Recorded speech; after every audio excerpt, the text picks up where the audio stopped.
മത്തായിയുടെ സുവിശേഷം 9-ാം അധ്യായം 27 മുതൽ 31 വരെയുള്ള തിരുവചനത്തിൽ യേശു 2 അന്ധന്മാരെ സുഖപ്പെടുത്തുന്നതായിട്ട് നാം വായിക്കുന്നു.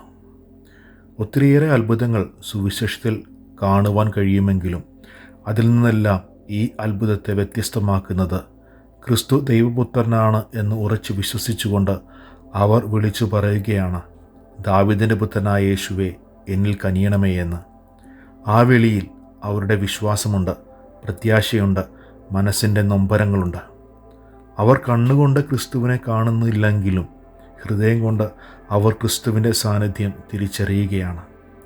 ആ സാന്നിധ്യം നൽകുന്ന ആത്മധൈര്യത്തിലാണ് മറ്റുള്ളവർ നിശബ്ദരായിരിക്കുവാൻ പറയുമ്പോഴും അവർ കൂടുതൽ ഉച്ചത്തിൽ വിളിച്ചു പറയുന്നത്, ദാവീദിൻ്റെ പുത്രനായ യേശുവേ, ഞങ്ങളിൽ കനിയണമേ എന്ന്. അവരുടെ ആ വിശ്വാസത്തിൻ്റെ ആഴത്താൽ അവർക്ക് സൗഖ്യം ലഭിക്കുന്നു. നമ്മുടെ ജീവിതത്തിൽ ക്രിസ്തുവിൻ്റെ അനുഗ്രഹങ്ങൾ ലഭിക്കുന്നതിന് നമുക്ക് ഏറ്റവും ആവശ്യമായിരിക്കുന്നത് വിശ്വാസമാണ്. ദൈവത്തിലുള്ള വിശ്വാസം ആ വ്യക്തിയെ മാത്രമല്ല രക്ഷിക്കുന്നത്, അവൻ്റെ കുടുംബത്തെയും സമൂഹത്തെ മുഴുവനിലേക്കും രക്ഷയിലേക്ക് നയിക്കുന്നു. അപ്പോസ്തലന്മാരുടെ നടപടി പുസ്തകത്തിൽ തടവുകാരെല്ലാവരും രക്ഷപ്പെട്ടു എന്ന് കരുതിക്കൊണ്ട് സ്വയം മരിക്കുവാനായിട്ട് നോക്കുന്ന കാവൽക്കാരനോട് പൗലോസ് വിളിച്ചു പറയുന്നുണ്ട്, സാഹസം കാണിക്കരുത്, ഞങ്ങൾ ഇവിടെ തന്നെയുണ്ട്. ഉടനെ ആ കാവൽക്കാരൻ പൗലോസിനോട് ചോദിക്കുന്നത് ഇപ്രകാരമാണ്, രക്ഷ പ്രാപിക്കുവാനായിട്ട് ഞാൻ എന്താണ് ചെയ്യേണ്ടത്?